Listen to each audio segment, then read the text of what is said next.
Hey everybody, Scoutcrafty here again, TGIF. Thank God it's Friday. Another week has come and gone. And boy, we have a good show planned for you today. I'm looking forward to this show. For some of you who can't get down the shop, you're with me today. We're going to do a few things, a few projects. We got a lot to get to. I just want to start off by talking, I always enjoy YouTube. I gave up cable TV, and that's all I watch is YouTube. And I enjoy the smaller channels. And what's so great about YouTube is the fact that we can tune into somebody who we might have never have met in our lives, and yet somebody who has the same interests as we do.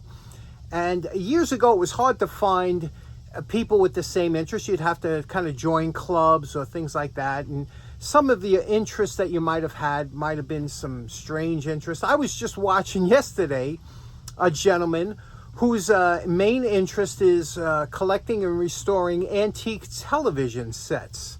And he took us along to a show. There are actually shows. This one here was in New Hampshire, I think.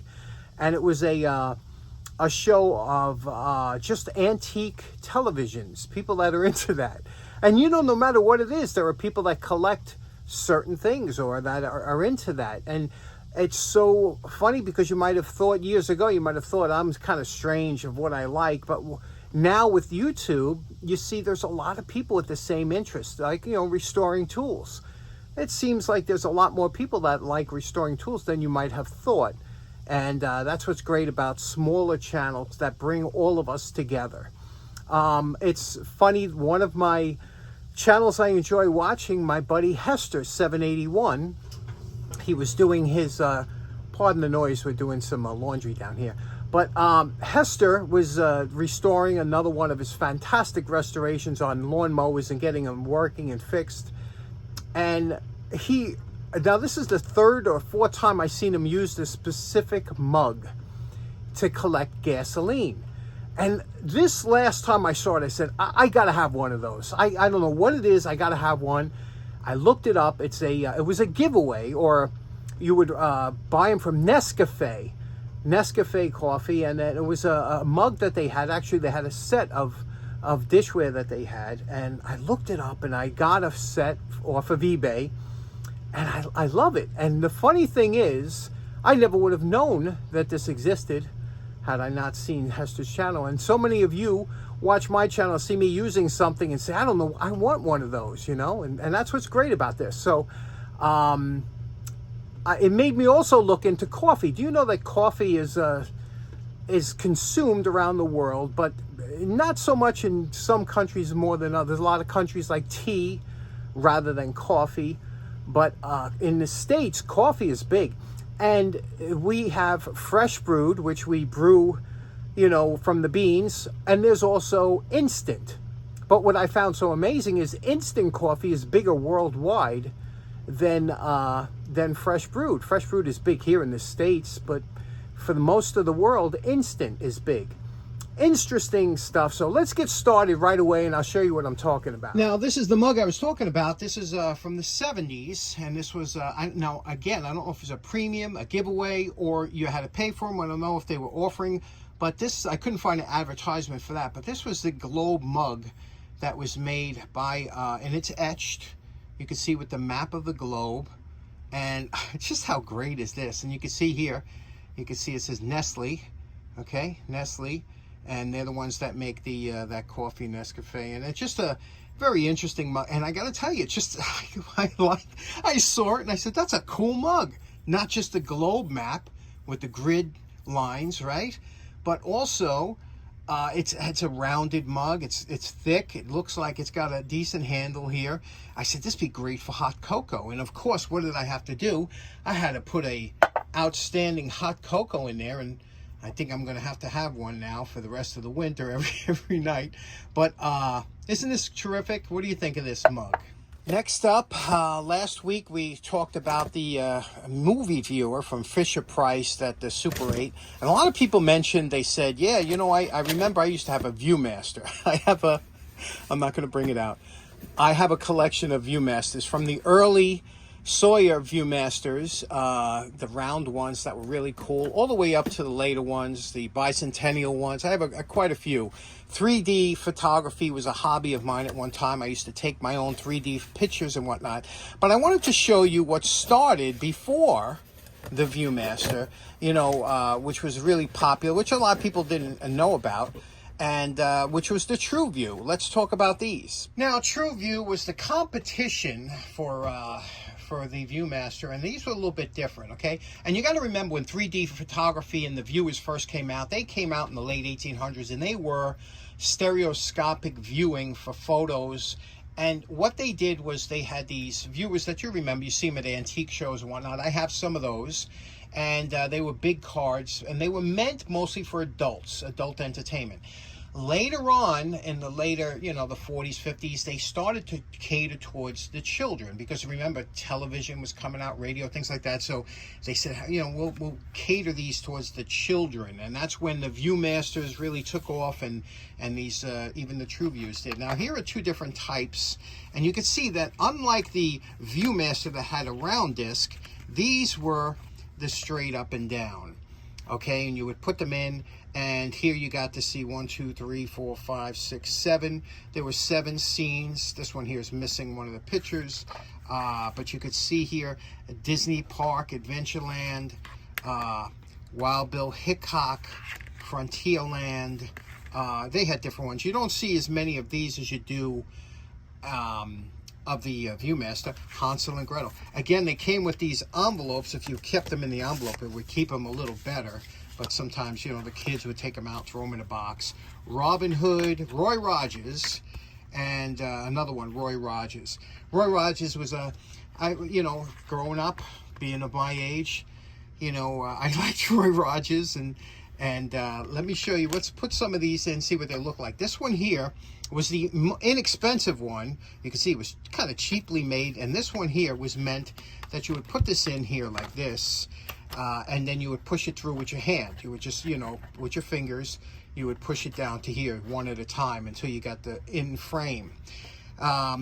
This one here has a square one, but the original Tru-Vues boasted that they had a convex lens or filter back here that would illuminate, would give you better illumination of the pictures. This one here we're going to clean up today because it's a little bit dirty, and I'm going to show you what it looks like through the Tru-Vue viewer, and we'll take a look. And you can see here, this one had a button that it was automatic, but this was the cheaper version. Let's take a look at Roy Rogers through the Tru-Vue. Okay, we have this, and we will put Tru-Vue, bring it up to one of the lenses here, and hopefully it'll focus in. Now, we won't get the 3D effect because obviously we're only using one lens, but there you go. You can see what it looked like. There's Roy, and you can see some of the pictures, and you can also see some of the damage. Again, this was an older one, but very similar to the Viewmaster, right? But straight up and down. And there's good old Roy. Let's see what some of the other ones look like, if any of the color was preserved better. Okay, here they are all cleaned up. We used the tub of towels and then wiped it off with a damp rag. You can see these do clean. Bakelite is such a superior phenolic other than plastic. This is the plastic. Although the 50s plastic was a better grade, I think, right? And the diffusers here, they clean up nice. So there we go. Interesting, right? A little different than the Viewmaster, but same thing, except they, you know, over time, images, they fade, and the colors aren't as vibrant as they were when they first came out. Okay, next up, I bought this really cool Voltmeter. It's a Weston. I believe it's from the wartime, because you can see on the lower right-hand side, if you look real close, it says 400 hertz, and that's basically was meant for aircraft and boats where they use specific higher hertz than we usually have, 60 hertz here. However, I think the Voltmeter should still work here, but we might want to calibrate a little bit. If you could see, it's not sitting directly on 0. It's just a little, it's showing a little high, but we can adjust that hopefully with that screw right there. But we want to test it out. And also I want to talk about calibration. Okay, here we have an assortment of meters, and you can see the one we want to test or calibrate is the voltmeter in the back, but we also have some digital multimeters. Now, to calibrate something, you really need what they call a standard, okay? Just like if you were calibrating a scale, you would have a special weight that was standard that they knew weighed that amount, and you put on the scale, and that's how you calibrate a scale. With here, you would check it against a standard, which means you know that the meter is exactly on spot, and then you would use that to calibrate the other ones. The problem is, especially with these are multimeters. Anytime you have an item that does multiple functions, it usually has to compromise. It's usually not as accurate. Also, these are inexpensive ones. If you were using a Fluke or a good meter, you would have a much better chance of getting an accurate reading. However, for what we do down here, this is fine, but I want to see how close these are read to each other. So what we're going to do is we're going to hook it up to the Variac. All of these, I have a test strip here, remember these? And we're going to hook it up to the Variac, and we're going to apply some voltage. Now, another thing that's interesting about calibration is some meters are more accurate at certain ranges. You know what I mean? So if you have a voltmeter that's good to 1,000 volts, it might have its most accurate range around midway, around 500. Whereas if you have a voltmeter that only goes to 1.5 volts and you're checking something that's a volt, it's going to be more accurate because it's, you know, it's a smaller area that is measuring. So let's hook these up, hook it up to the Variac, and see how these compare. Okay. Here we go. We have them all hooked up here. I had to tilt this meter because they're getting washed out from the light. I think you could see it all.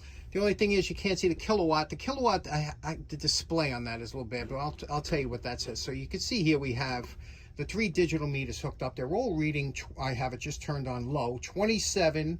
This is 0.85. This is 0.5. This is 0.6, but they're all 27 volts. Now this one here is, I guess, low. It should read 25, should be in the middle there, so it's a little bit low, but we're gonna crank it up and see what it does as we go higher. Okay, so let's crank it up a little bit more here. Boom. Okay, we're at 42.6, 42.3, 42.3. So these two seem to be in line with each other. This one here, we're at 1020. Let's see, we're also showing 42 volts, so that's good. Okay, so now the voltmeter is holding up. They're all holding up good. Let's crank it up a little bit more. I'm just giving it a twist here. 64.8, 64.6, 7, 64.5. Now you see how it varies just a little bit. Now it's starting to settle in, whatever it is, but they're all 64 volts, which the digital is good. This one here is showing, it looks like a little low at 60.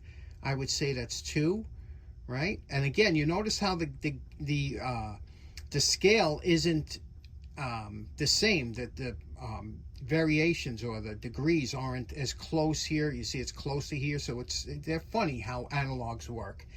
Let's kick it up a little bit more. Here we go. We're at 115. Let's get at 115. 115. This one, see, if you notice, the Craftsman's just lagging a little behind on the upper readings. They were all the same before. The Craftsman's a little bit lower. So this is good to know, and especially if you're doing something you need accuracy or so. But, and once they settle in again, you see they're all within a volt. This one here, I can't see what that's reading. The Weston's reading about 107. So you see we have to calibrate it somehow. Now sometimes you can put a little resistor in, sometimes you can, tweak that needle on the, I have to see. But again, this is meant for something that I just want to get approximate voltage. It doesn't have to be accurate for what I'm using it for, but it is good to know that the digital meters all come within about a volt of each other. That is interesting to me. Next up, I get asked this a lot whenever I do a regrind on a screwdriver, and people say, can you regrind a Phillips? Okay, now here's a damaged Phillips tip. Can you see that tip is damaged? Okay, it's worn.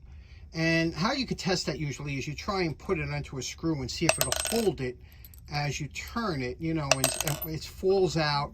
You could see here, this one won't even hold at all. Okay, you could see it's damaged. Okay, you're lucky if you could get it to stay even just trying to push it on, Now, there are different types of Phillips heads, obviously, number 1, number 2, number 3, whatever. So this is probably a number 2, which is most common, but the angles vary depending on the Phillips. The angle of a traditional Phillips is usually about 26.5 degrees, but you can see here the variance between a number 1, 2, and 3. You can see here. See how that's sharper for 1, 2, and see how 3. But it's also a thicker. You see, it's a thicker screw. So I've always hated Phillips, but what we're going to do is we're going to show you how you can save a lot of times a Phillips head from, or you can even change the angle if you wanted to, but let's grind that down and get it so it holds some of the screws. Now, as much as I like my belt sanders, I don't use them for this type of grind because you want something that's solid. I remove all the platins from my belt sanders so the belt is soft. You want a hard surface to give you a straight angle, and a grinder is the one to use here. This is an inexpensive one. This is a $5 grinder at any garage sale. I'm sure most of you have seen these. It's an inexpensive, cheap one, but they'll do the job, especially for a light grind like this. And they have fine wheels, okay? This is fine. It's a little bit more coarse. And I'll show you how we're going to deal with the tip. Now, believe it or not, one of the most important parts of your grinder is your steady rest. I replaced on my other grinder, I have a much better one, I replaced the steady rest to make them much more rigid. But this is a good one here. For this little grinder, this is actually a good steady rest.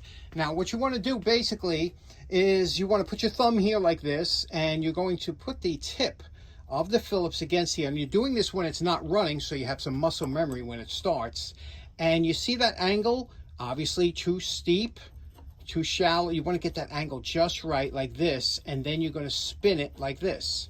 Okay, that's all you're going to do with it running, and we'll clean up that tip. You don't want to go down too far. Let's give it a shot.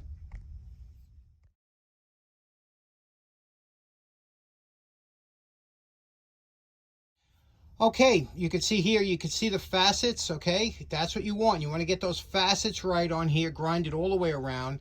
You see here, we have the tip. We brought it down just a little bit, but let me see. Remember, these wouldn't even stay on now. Let's try them out. And again, this is a good test here. If you could turn it with the screw without it falling off. Look at that, huh? That's nice. Let's try the other one here. Same thing. We'll put it on.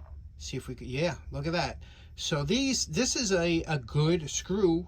Look at that, it's not moving at all. I mean, that is beautiful, huh? That's how you can regrind the Phillips head. And this is where it pays when you go to the shows and they got those 10 for $1 bins of old beat up screwdrivers to practice. Because I'll tell you, you know, the first couple times you might get it wrong and it might not fit, or you might want to grind one for a specific screw that you have. Anyway, regrinding a Phillips screw head. There we go. Okay, so in closing, another fun day down the shop, just doing all kinds of stuff. Tomorrow and on Sunday, this weekend, Jacktown. If you're in the area, in Bangor, Pennsylvania, you will enjoy, I promise you will enjoy the show. And it's going to be beautiful weather, so it's a win-win. Also, let me know in the comments about coffee. We're talking about coffee. Do you drink more than 1 cup a day, or how many cups a day do you drink? The average American coffee drinker drinks 3 cups a day. I drink 1. Let me know in the comments. Now I'm going to be drinking hot cocoa thanks to Hester and his mug. Have a great weekend. We'll see you again on Monday. Take care. Bye-bye.